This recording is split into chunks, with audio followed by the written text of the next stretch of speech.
Marvel Snap's new game mode, Grand Arena, is one of the most exciting things that they've done in a very long time. But will it live up to the hype? Let's take a look at everything we know about Grand Arena. Grand Arena is a new limited-time game mode in Marvel Snap, and there is a twist. The big twist is that in this game mode, your deck is represented by a champion. There are 8 champions that you can choose from in the game mode. Those champions start in your opening hand and cannot be discarded. But what really defines them is their skill card, which also starts in your opening hand. The champions are just the normal cards. The Thing First Steps, Mr. Fantastic, Human Torch First Steps, Carnage, Dr. Doom, Herbie, Moleman, and others. This means that there are going to be decks that are defined not just by what the text on the card that always starts in your hand is,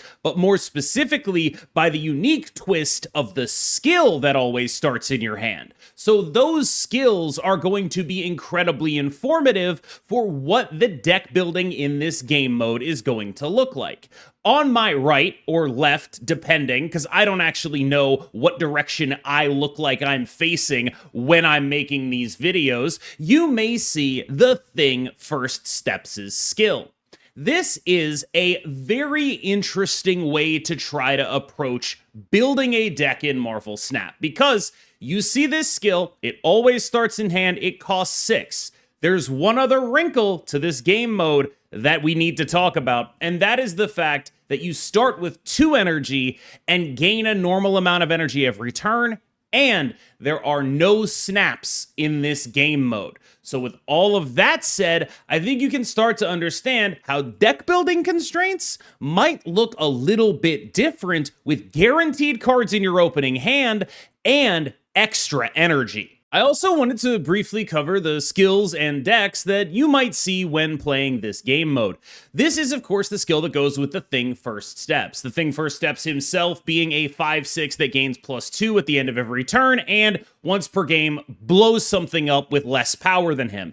This skill gives him a very, very massive amount of power, allowing him to blow up basically anything in the game short of the Infinite. Mr. Fantastic as a champion is the normal Mr. Fantastic, the 3/1 ongoing that gives +3 to adjacent locations. But his skill, Council of Reeds, costs 2 energy, and mind you, that means it can be played on the first turn of the game, and is effectively a surge for ongoing cards only. We all know how big Human Torch First Steps can get, and his skill, Flame On, adds his power to the top card of your deck.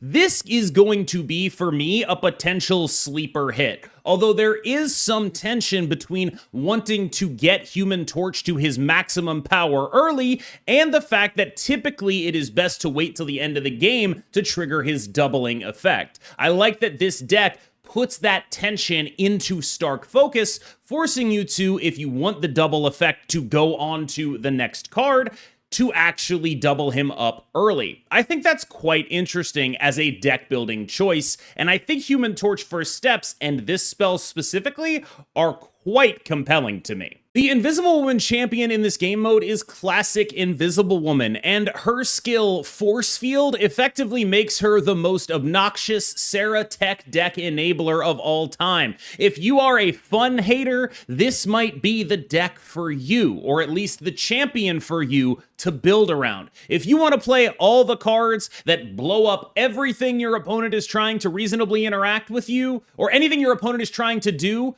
that is what she's built for. Unfortunately, she has a notable weakness to 3/3 dogs and large purple fart clouds. So be aware that if you choose to invest in a strategy like this, people are going to be able to counter you. Herbie is a champion in this game mode, and I think that this is a very fun top-down design for what Herbie's skill should do. It simply just activates all 4 of his abilities. That's it. That's what the skill does. Banger design. Great job. 2 thumbs up. 2 robotic thumbs up.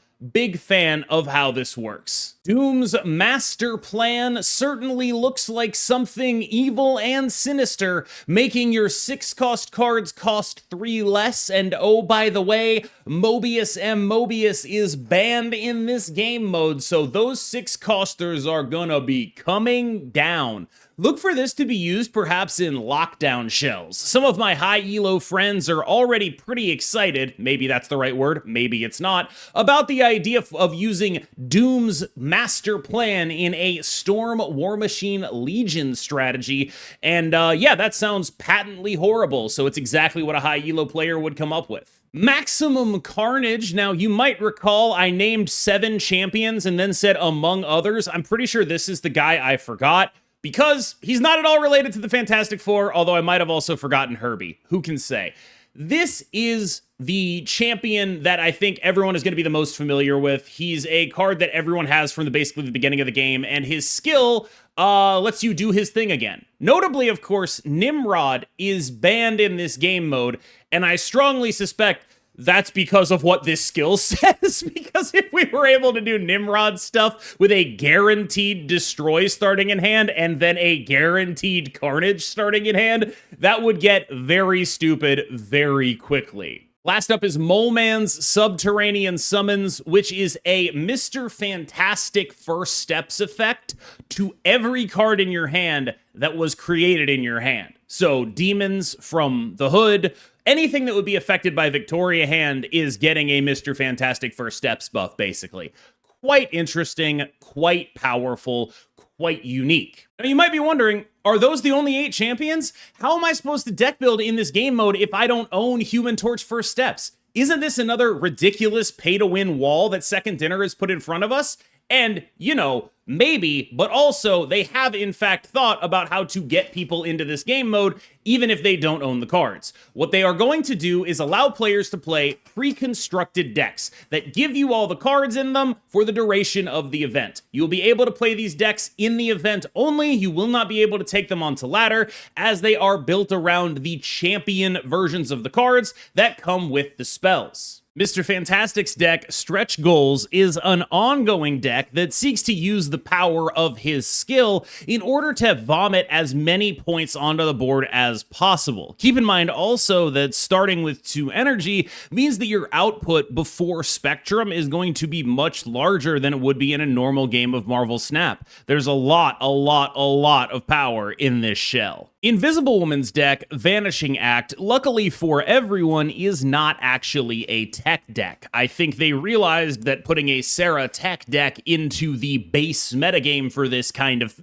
game mode would be a pretty large mistake. It is, however, a fairly classic and reasonable interaction of Hazmat and, of course, every other card that decreases opposing power. This is a genuinely powerful deck full of genuinely powerful stuff, but there aren't many cost discounters for the 4 costs. However, starting with 2 energy means that you don't need those cost discounters as much, and you can instead play powerful cards like US Agent and Gore in order to make sure that you have the points to compete with everything your opponent is doing. Human Torch's deck, Flame On, is built to get big. Everything in here, with one notable exception, is either a buffer or an excellent carrier of buffs. That one notable exception is, of course, Howard the Duck, so you can make sure that you're using Human Torch's skill on exactly the card you want to be using it on. The Things deck, Clobberin' Time, is a classic Surtur Scar list. The thing itself will get to the point where it can discount Scar pretty regularly with a deck like this, especially with the help of Luna Snow,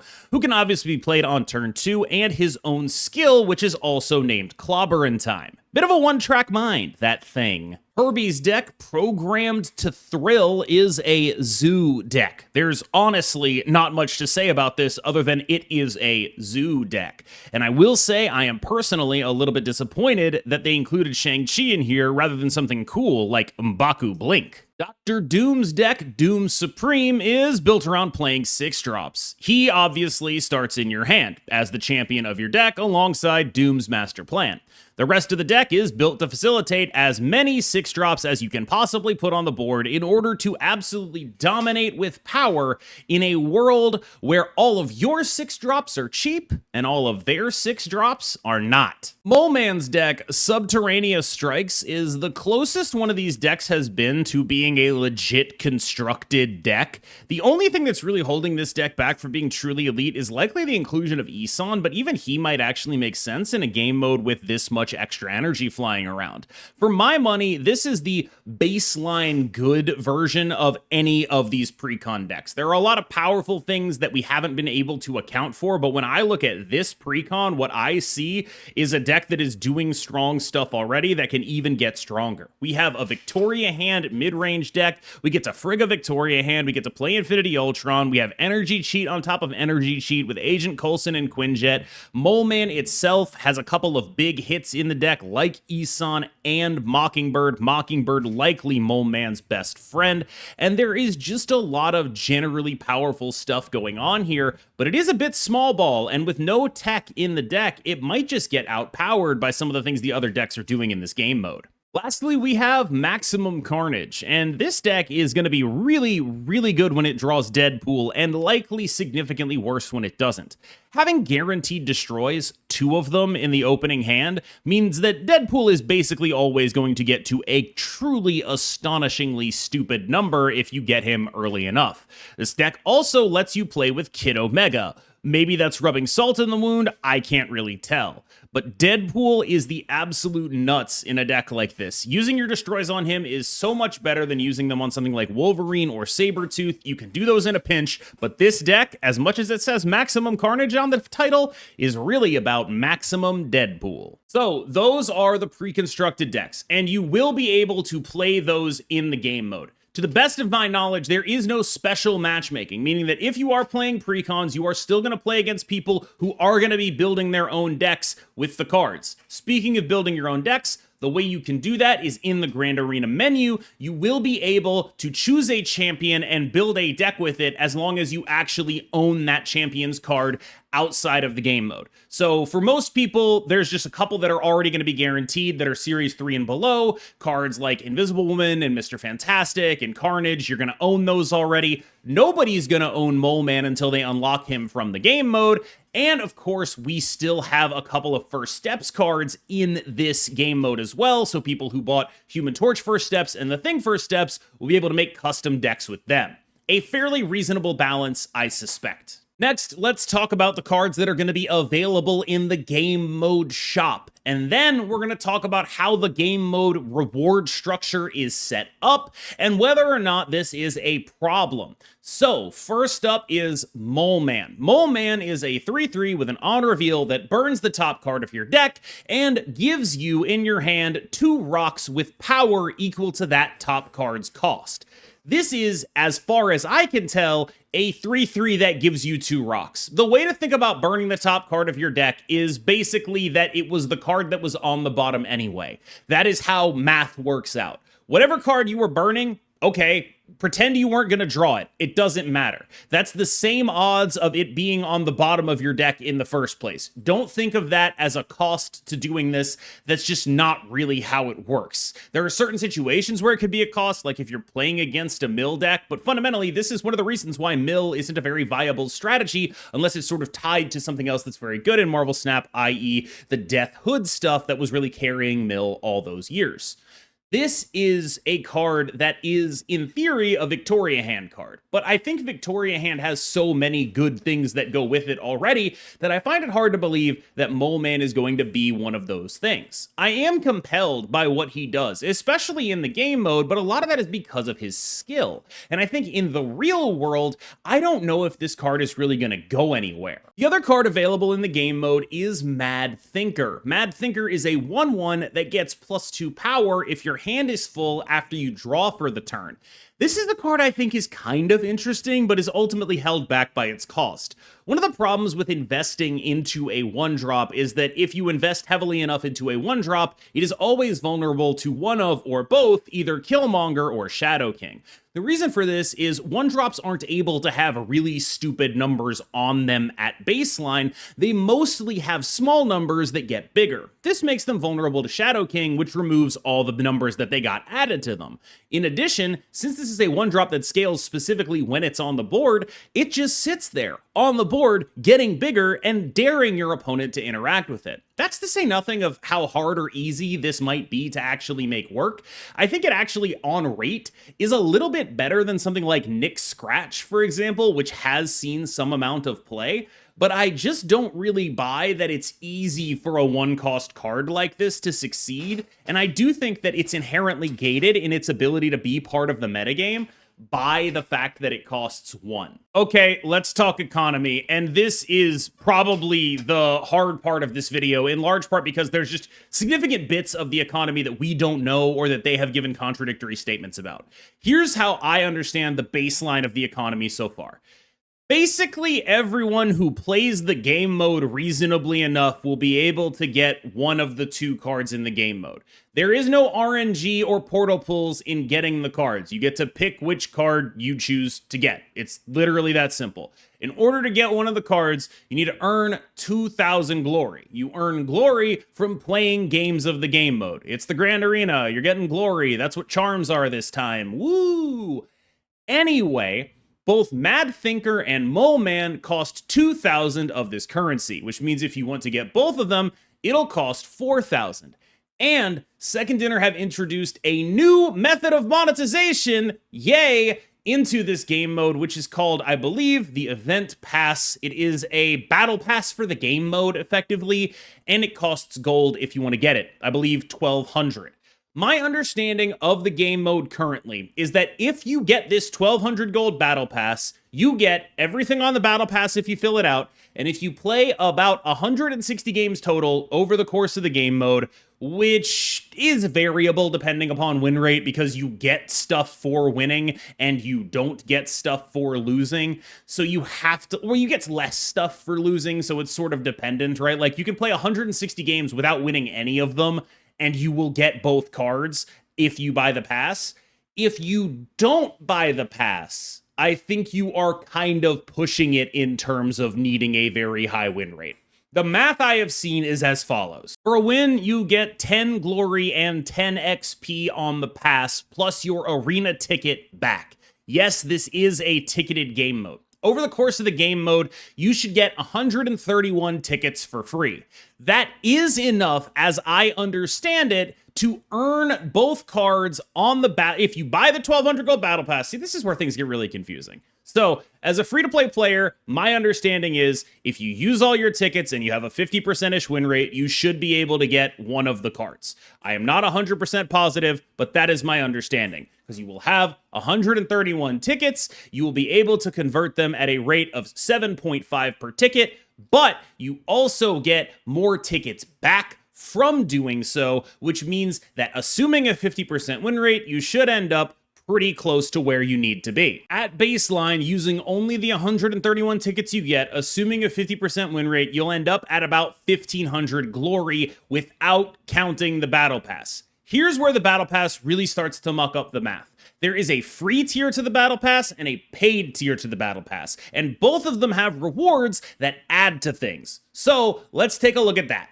As you can see, there is a bunch of glory and XP available on the free event pass as well as the premium event pass. My understanding of the math is that just by doing the free event pass and maintaining a 50% win rate over the course of the event, you should be able to choose one of the 2 cards to unlock. If you decide to buy the premium event pass, you will almost certainly be able to get both of the cards as long as you play enough games. The premium event pass gives you 3,800 glory in total, counting what you get from the free event pass. So complete the premium pass, you only need 200 more glory from winning games. You should be able to make that happen. That's basically the TLDR of card acquisition in this game mode. For free, you get to choose one of the two cards and run with it. If you want to pay the 1,200 gold, you get to basically guarantee that as long as you put in the work, you will get the numbers that will allow you to get both of those cards without worrying about it at all.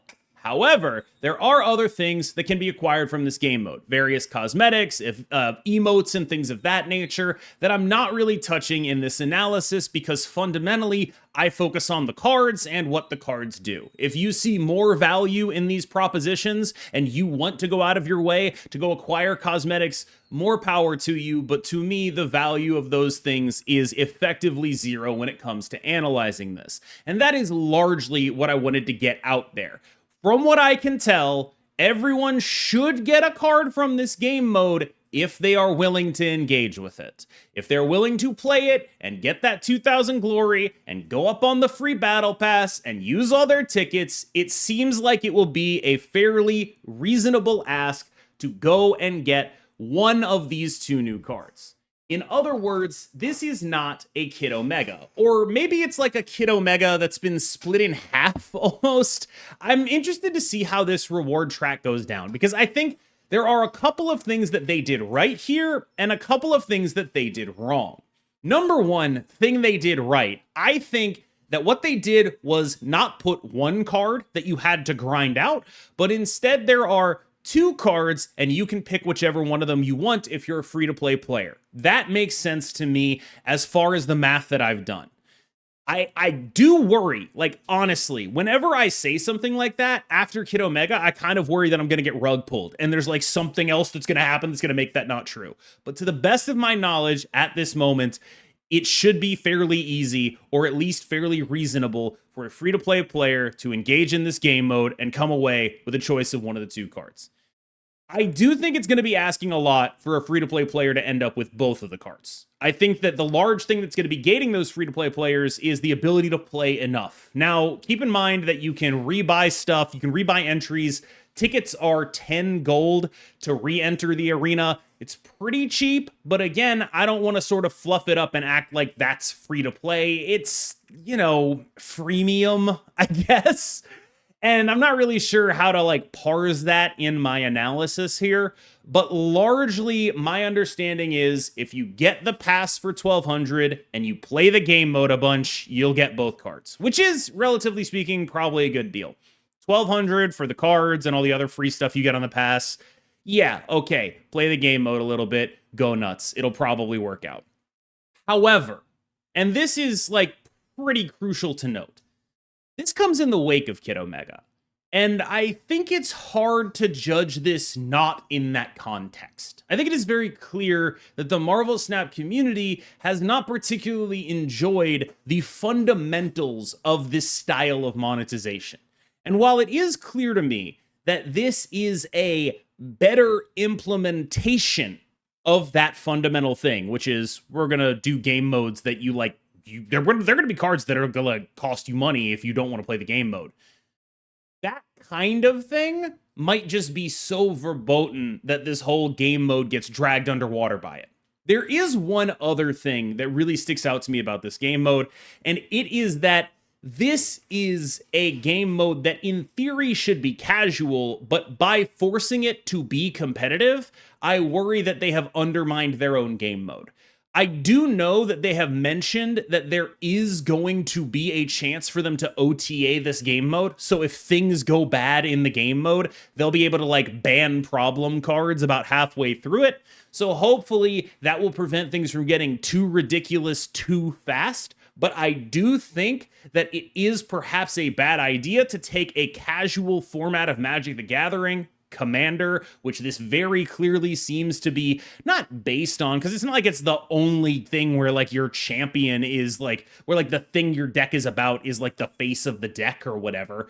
But like that kind of stuff is generally for a more casual audience, an audience that identifies as casuals. They explicitly put mechanics in this game mode in the form of pre-constructed decks to allow new players to participate in this game mode.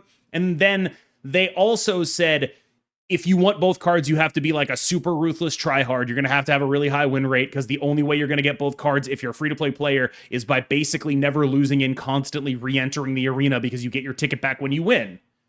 And we're not going to split up the queues between precon decks and fully constructed decks, which I feel like might be a recipe for a bunch of people joining this game mode. Oh, I'm a new player, let me go have fun. Absolutely run over by filthy net deckers like me. And I do think that that is another misstep in this game mode. On the whole, however, I think this is a much better implementation of like what I would describe as their ethos for game modes. Having the pass be purchasable for gold instead of money is very good. I wish they had told us that the pass was purchasable for gold instead of money. That would be really good information to know a month ago. But also, I think that maybe this could be, why don't they do that with the super premium pass? Maybe if this works out well, they'll be able to do something like that. Like, I think battle passes being purchasable for gold is a great way to go about the future of this kind of stuff, if that's what they're gonna do. Like, I hope they apply that to the other battle passes in this game. But at the same time, I'm conscious of the fact that this is a better implementation of a hamster wheel, but it is still a hamster wheel. And I still feel like Marvel Snap players are suffering from hamster wheel fatigue. There is the hamster wheel that is rank and ladder and climbing up that. And then every few weeks, there's the hamster wheel that comes out that fills up to 90% and then asks you for 500 gold in order to fill up to 100%. And then there's the hamster wheel of alliance quests, and those happen every week. And it's just, there's just a lot of wheels in this game. There's the battle pass hamster wheel. Now there's another battle pass. And I almost wonder if that like increased complexity, the increased amount of stuff. I gotta tell you, I played a little bit of Honkai Star Rail recently, and I was overwhelmed by the amount of stuff. And I do think that is the kind of thing that can cause players to bounce off. And so I do wonder if there might be like some upside in standardizing. Hey, Battle Pass costs gold. That's what we're going to do. That's what we're going to do. That would be a really great outcome of this. I think I'm probably wish casting, but yeah, I think, you know, I've been recording for like an hour at this point. This is probably the longest recording session I've ever done for a video. It's remarkable how poor the end product is considering all of the raw effort that went into it. But given the rambling, I do think it's probably time to wrap this up. What I will describe myself as is cautiously optimistic. I think this game mode looks really exciting. I think there are potentially cool things that can be done. I don't like that they mixed the incentives of competition and casual fun in the first game mode where they decide to do precon decks. I'm ambivalent towards a gold pass in this kind of system. I think, you know, sure, it's a probably better implementation. I really want them to do that to the super premium season pass. Let's start there. That would be a really cool thing to do. With all of that said, what do you think? Because I really haven't been tempering myself in the wider thoughts of the community on this game mode. And my instinct is that it'll probably be a pretty good game mode that is overshadowed by prior monetization concerns. Where, like, I am much more okay with this happening than I was with Kid Omega and Fantasticar, and a lot of that is just how it's presented, the fact that you can choose one of those cards if it's free to play. If everyone got the choice between Kid Omega and Cobra, I don't think anyone would have been that mad about the game mode previously. And it just feels like they fixed a lot of the stuff around the edges, but I'm not sure they addressed the fundamental problem enough for people to be, or for people who have issues with that fundamental problem to feel that way, this sort of hamster wheel creep. So I want to know what y'all think. As always, I've been KMBest. You have been phenomenal, and thank you so much for watching.